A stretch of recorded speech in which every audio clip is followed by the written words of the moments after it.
बिस्मिल्लाहिर्रहमानिर्रहीम। अस्सलाम वालेकुम। सिटी न्यूज़ नेटवर्क के डिजिटल प्लेटफॉर्म के साथ मैं हूं ताहिर जमील खान।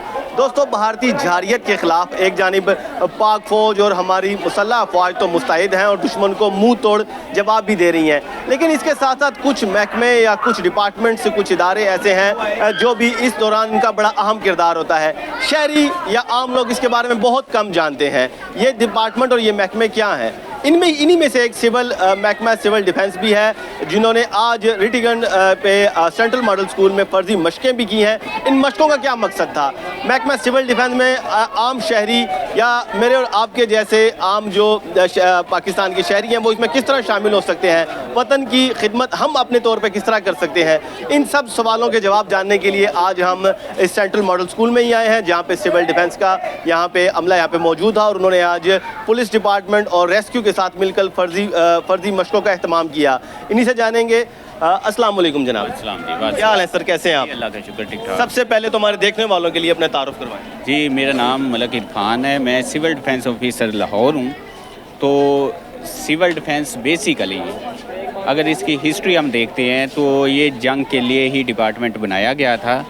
ये सेकंड लाइन ऑफ कंट्रोल है civil defence. First line of control हमारी रेंजर्स हैं, हमारी मुसल्लह अफवाज हैं और सेकंड में सिविल डिफेंस है। सिविल डिफेंस है तो जितनी भी सिविलियन पॉपुलेशन है उनको इवैक्यूएट करना, उन्हें ट्रेनिंग्स प्रोवाइड करना, और अगर खुदा न खास्ता कोई बम वगैरह या कोई मिज़ल वगैरह आता है तो किस तरह से आपने बचाव करना है।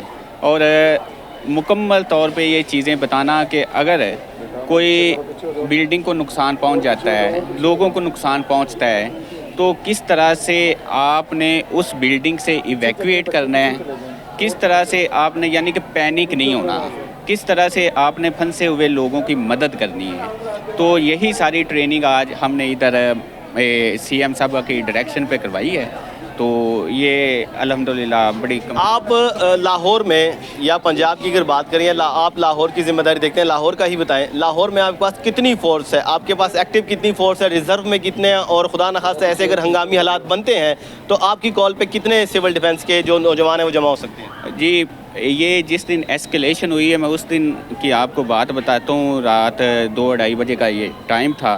तो अल्लाह का शुक्र है रात मैंने सबको कॉल्स की हैं और 2000 बंदा रात को ही हमारे पास इकट्ठा हो गया था। रात की एक नोटिस पे ही 2000 बंदा इकट्ठा हो गया था। तो अल्लाह का शुक्र है जो पाकिस्तानी कौम है इनके जज्बे बड़े बुलंद हैं और ये किसी भी नागहानी सूरत हाल में पाक आर्मी के साथ खड़ी हुई है। और मुझे बड़ी खुशी हुई कि आधी रात को मैंने कॉल की हैं और 2000 बंदा मेरे पास आ गया। खुदा न खास दुश्मन हिम्मत तो नहीं करेगा, लेकिन अगर हम लाहौर में खड़े हैं, लाहौर पे दुश्मन का ऐसा कोई हमला होता है, कुछ जारियत करते हैं, बॉर्डर क्रॉस करते हैं या कोई मिसाइल हमला होता है, ऐसे में हमें एक मिसाल दे के वाज़ह करेंगे किस तरह सिविल डिफेंस की उस वक्त जिम्मेदारी क्या होगी, क्या करेगा? जी, सबसे पहले तो हम लोगों को बॉर्डर के साथ से इवैक्यूएट करके सेफ़ जगहों तक पहुँचाएँगे।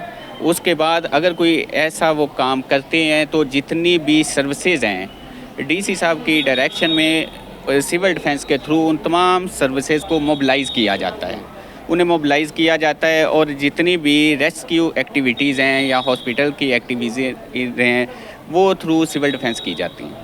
अच्छा, और इसमें अगर कुछ शहरी, ज़ाहिर है पाकिस्तानी बड़े मुहिब वतन है, इसमें शामिल भी होना चाहेंगे, वो भी अपनी सर्विसेज देना चाहेंगे और फ़ौज के शाना बशाना लड़ना चाहेंगे, तो अगर ऐसे में अगर कोई आम शहरी इसमें शमूलियत इख्तियार करना चाहता है रज़ाकाराना तौर पे, तो उसके लिए क्या लाहेमल होता है, क्या तरीक़ाकार होता है? जी, इसके लिए ये है कि वो सबसे पहले तो 18 ईयर्स उसकी एज होगी और वो किसी क्रिमिनल एक्टिविटी में मुलव्वस नहीं होगा, तो वो फिर शहरी दफा का हिस्सा बन सकता है। इसके लिए हमने बाकायदा एडवर्टीज़मेंट भी की हुई है, सोशल मीडिया पे भी की हुई है, वैसे भी एडवर्टीज़मेंट की हुई है।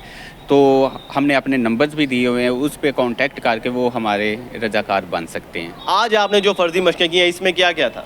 जी, इसमें अगर लोग फंस जाते हैं तो हमने 3 तरह के ऑपरेशन करके दिखाए हैं। एक तो रोप के थ्रू नीचे आना है, जो बिल्कुल बंदा सेफ़ है यानी कि इतना ज़्यादा ज़ख्मी नहीं है, वो रोप के थ्रू आ सकता है, ठीक है।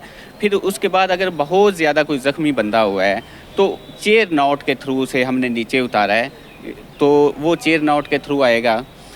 इसके अलावा इवैक्यूएशन बैग जो है उसके थ्रू हमने बंदों को नीचे उतार के दिखाया है कि इस तरह से, और ये सारी आपके सामने स्टूडेंट्स ने काम किया है। تو یہ اگر بلڈنگ میں کوئی پھنستا ہے, کوئی بلند عمارت ہو, ایسی کوئی جگہ ہو, تو اس سے ایویکیوٹ کرنے کے لیے, اس کے ریسکیو کرنے کے لیے سارا مظاہرہ تھا. جی اسے ایویکویٹ کرنے کے لیے یہ سارا مظاہرہ تھا. اس کے علاوہ ہم نے پہلے ادھر ٹریننگ بھی کروائی ہے. ٹریننگ میں ہم نے ادھر سے بھی ایویکویٹ, کمروں سے بھی ایویکویٹ کیا انہیں. ٹھیک ہے, تو زمانہ امن میں سول ڈیفنس کا کیا کردار ہوگا, اس کے والے سے آپ ذرا. جی زمانہ امن میں بیسیکلی آپ کو بتایا, سول ڈیفنس جو ہے نا وہ وار اورینٹیڈ ڈپارٹمنٹ ہے. تو ہم وار کے لیے ہمیشہ پریپریشن کرتے رہتے ہیں. تو الحمدللہ اسی لیے ہم اتنے کانفیڈنس سے کہہ رہے ہیں کہ ہم مکمل طور پہ ویل پریپیئرڈ ہیں وار کے لیے. بہت شکریہ جی. یہ تھے ملک عرفان صاحب جو کہ سول ڈیفنس لاہور کو اوور آل دیکھتے ہیں, اور انہوں نے ہمیں بڑا تفصیلاً بتایا کہ سول ڈیفنس کا زمانہ جنگ میں کیا کردار ہوتا ہے, اور مکمل طور پہ بڑے پرعزم بھی ہیں اور تیار بھی ہیں, اور آج ہم نے اس تیاری کا یہاں پہ مظاہرہ بھی دیکھ لیا ہے. تو اس کے ساتھ ہی اپنے میزبان طاہر جمیل خان کو دیجیے اجازت. اللہ نگہبان.